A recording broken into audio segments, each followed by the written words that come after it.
Madame, Messieurs, bonsoir. Vous êtes sur Gabon Télévision. Nous ouvrons cette principale édition d'information par la fin du FESPACO qui se tenait à Ouagadougou, au Burkina Faso. La cérémonie de clôture a justement été présidée par le chef de l'État burkinabé, Blaise Compaoré. C'était en présence d'une foule immense. Pour le compte rendu, Sampérode Mba, Hernandrogo, Gabon News. Après une compétition, le Gabon a donc décroché 5 distinctions. Dans le palmarès officiel 4 prix, l'œil de la cité de Samantha Bifo a décroché pour sa première participation le prix de la meilleure série télévisuelle. Dialemi de Nadine Otsobogo a reçu le poulain de bronze du court-métrage. Le collier du Makoko d'Henri-Joseph Kumba Bididi a reçu 2 prix techniques, ceux de la meilleure affiche et du meilleur son. Avant eux, Terre et Fils de Fernand Lepoko avaient déjà reçu le prix spécial Cénis de l'Association catholique des communicateurs pour la promotion des valeurs chrétiennes dans le cinéma, un prix qui ne fait pas partie du palmarès officiel. Le Gabon a été représenté dans 5 catégories: le collier du Makoko d'Henri-Joseph Kumba Bididi dans la catégorie long métrage, Dialemi dans la catégorie court métrage, Terre et Fils de Fernand Lepoko dans la catégorie fiction vidéo numérique, L'œil de la cité dans la catégorie série télévisuelle et le maréchal du roi Dieu d'Yveline Nathalie Pontalier dans la catégorie documentaire. C'est bien la première fois que le Gabon est autant plébiscité au cours d'un festival international et particulièrement au FESPACO. Pour Imunga Ivanga, directeur général de l'Institut gabonais de l'image et du son, parfaitement heureux, c'est historique. Samantha Bifo, après avoir reçu le prix qui consacre sa série télévisuelle comme la meilleure en Afrique, a déclaré être vraiment heureuse et surprise. Nadine Otsobogo, dont le court-métrage a été distingué, a tenu à remercier son équipe technique et ses comédiens. Ces 2 jeunes réalisatrices ainsi que Fernand Lepoko étaient en compétition officielle pour la première fois au FESPACO. Pour le reste, la 23e édition a consacré le cinéma sénégalais. Le talon d'or a été attribué au film T du réalisateur Alain Gomis. Le talon d'argent a été remis à Yema de Jamila Sarawi, l'Algérienne, et le talon de bronze à la pirogue de Moussa Touré du Sénégal. Ainsi se termine l'aventure du Gabon dans ce FESPACO 2013 auquel il était l'invité d'honneur. Après l'exaltation du stade, le ministre Blaise Lembe a reçu toute la délégation gabonaise pour dire la fierté du Gabon. Autour d'un verre, les primés ont été salués. La 24e édition aura lieu du 28 février au 7 mars 2015. Nous revenons chez nous pour parler maintenant économie dans cette édition d'information. Et bien sûr, le cadre harmonisé de gestion des finances publiques dans la zone de la communauté économique et monétaire d'Afrique centrale. Il s'agit en fait de promouvoir l'efficacité et la transparence dans la gestion des finances publiques des pays membres de la CEMAC. Pour les détails, Jean-Augustin Zengui, Jean-Gérard Mihindou de la rédaction de Gabon Télévision. De voir s'ériger une communauté des États d'Afrique centrale toujours plus prospère et plus solidaire. C'est sur ce vœu teinté d'espoir que je déclare ouverte la séance plénière de la mission de sensibilisation et de dissémination des directives du cadre harmonisé de gestion des finances publiques de la CEMAC. Je souhaite plein succès à vos travaux. Il faut souligner qu'au cours de ces travaux qui vont s'étendre sur 4 jours, plusieurs thématiques seront abordées, entre autres les directives sur les finances publiques, progrès réalisés, difficultés rencontrées et perspectives.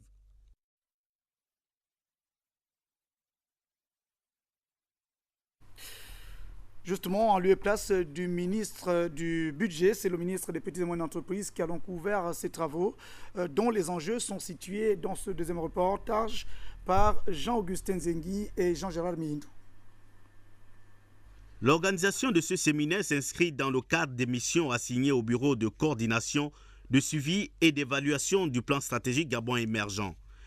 La formation s'adresse aux responsables des programmes et vise à renforcer les capacités opérationnelles des représentants des départements ministériels. Ces travaux répondent à la préoccupation des plus hautes autorités, à savoir son Excellence, Monsieur le Président de la République, chef de l'État, qui a bien voulu créer un bureau de coordination, de suivi et évaluation du plan stratégique Gabon émergent. Donc il y a de cela environ 30 jours et il était question de lancer réellement les activités de ce bureau de coordination. Mais ce bureau de coordination a 4 missions principales.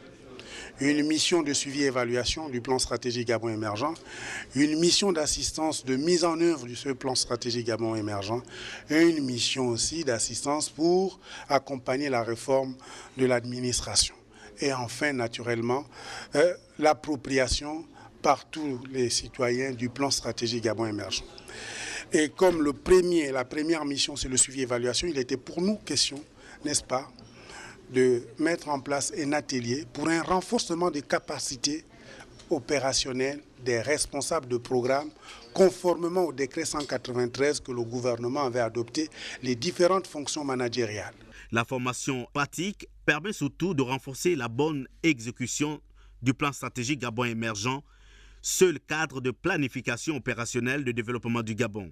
Nous avions pensé qu'il faut accompagner ces différents responsables dans le souci où le sectoriel doit être au cœur de son développement. Et si le sectoriel doit être au cœur de son développement, nous pensons qu'il est tout à fait utile de leur donner la formation.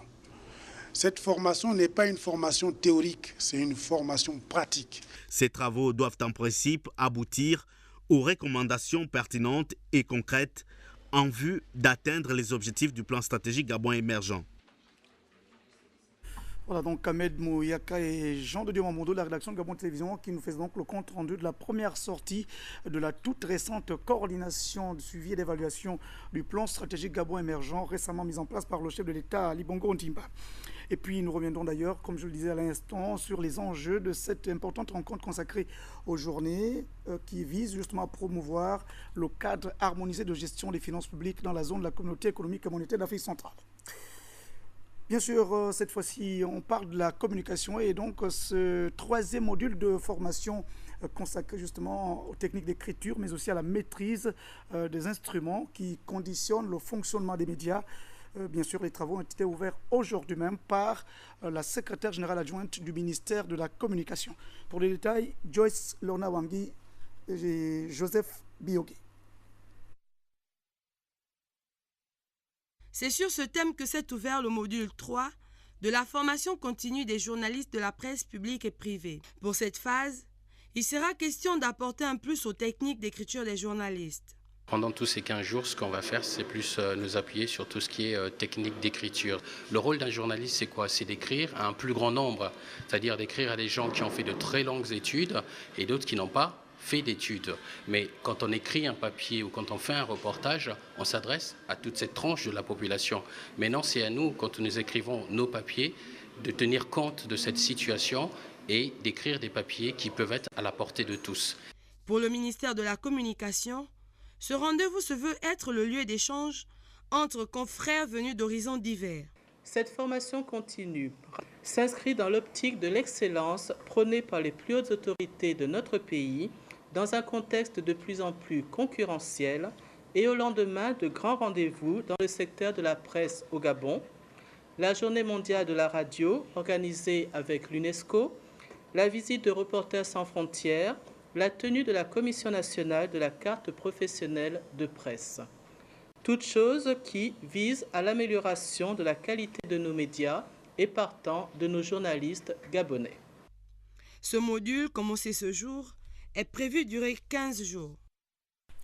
La bonne gouvernance et la démocratie au centre d'un échange particulier au cabinet du ministre délégué aux Affaires étrangères, Dominique Guénaud, entre bien sûr le ministre délégué et une délégation de l'Union africaine. Était sur place pour notre rédaction Ivo Yono, Jean de Dieu Mambundu. Sur invitation du président du Conseil économique et social, Paul Bioremba, et à l'occasion de la session ordinaire ouverte il y a 2 semaines qui se poursuit sur le thème la sécurité alimentaire, le ministre délégué de la promotion des investissements, des travaux publics, des transports, de l'habitat et du tourisme chargé de l'aménagement du territoire a été auditionné ce jour par les conseillers de l'Assemblée du CES en lieu et place du ministre titulaire empêché. Christiane Leka s'est appesantie sur ce sujet d'une importance capitale pour notre pays concernant le volet de la procédure d'acquisition des terres qui relève de la compétence de ces départements ministériels. Madame le ministre a répondu à toutes les questions posées et a fait preuve d'une grande disponibilité face à des interlocuteurs avides de connaître tout sur le problème d'acquisition des terres au Gabon. Afin de permettre aux conseillers de mieux cerner la procédure en vigueur, l'audition s'est articulée autour de la réforme du foncier en République gabonaise. La réforme du foncier s'inscrit dans le cadre de la mise en œuvre du plan stratégique Gabon émergent, dont la mission qui nous a été assignée, nous, au département de l'habitat, c'est le développement d'un cadre de vie sain.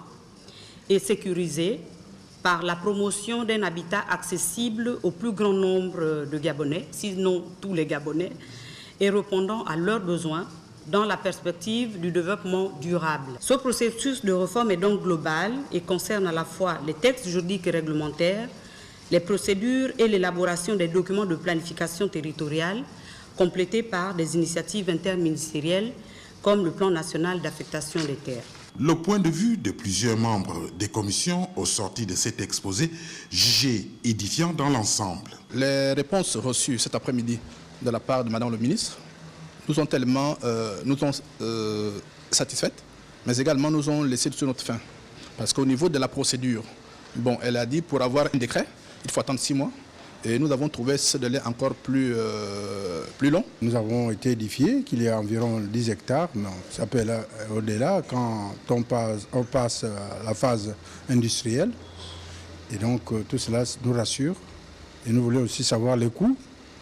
Et les réponses nous ont satisfaits et les discussions se poursuivent.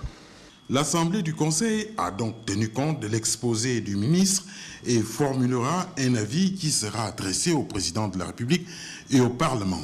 Ensuite, s'en est suivi un second module à travers lequel le directeur général de la consommation a présenté la politique du gouvernement en la matière.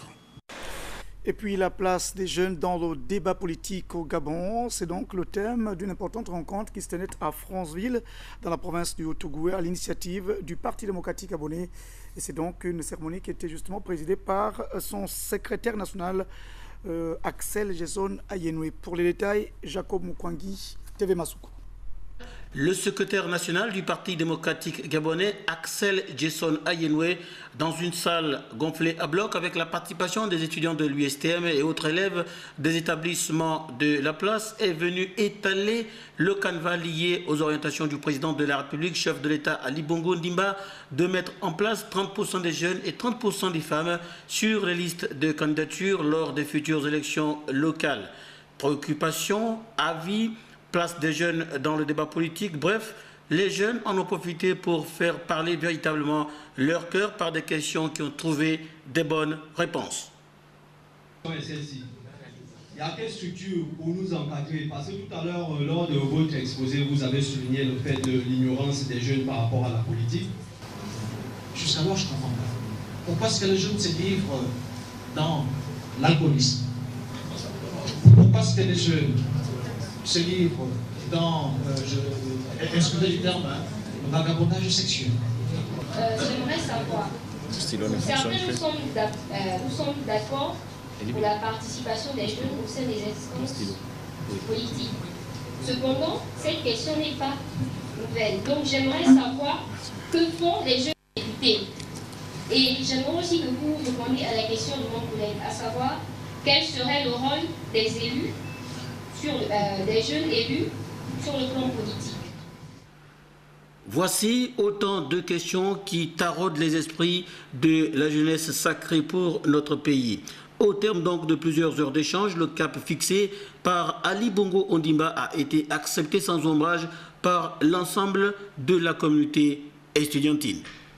Nous retenons que ce sont des actions fort louables, que nous pensons que le gouvernement de l'émergence doit perpétuer parce qu'au sortir de là, nous remarquons que la jeunesse a une grande importance aux yeux de l'émergence et nous remarquons que le président de la République a une volonté réelle de faire participer la jeunesse gabonaise au sein de ses activités pour que nous puissions tous impulser la dynamique du Gabon émergent. Pour Axel Ayenwe, la forte participation des jeunes ici cachait bien un autre message de fond en direction des seniors. Ils ont montré leur maturité. C'était vraiment pour montrer à l'opinion nationale que les jeunes sont capables et les jeunes soutiennent Ali Bongo Ondimba. Les jeunes sont disposés à être présents sur les listes électorales dans le quota des 30%. La fertilité des échanges de Franceville a été immortalisée par cette photo de famille. C'est la fin de cette édition d'information. Merci à Christian Olélé pour la réalisation. Les caméras ont été faites par Lucien Baromanké. C'était le journal de Ludwin Kavou et de Philly Kabiyongo. Je reviens demain lorsqu'il sera à 20h. Merci.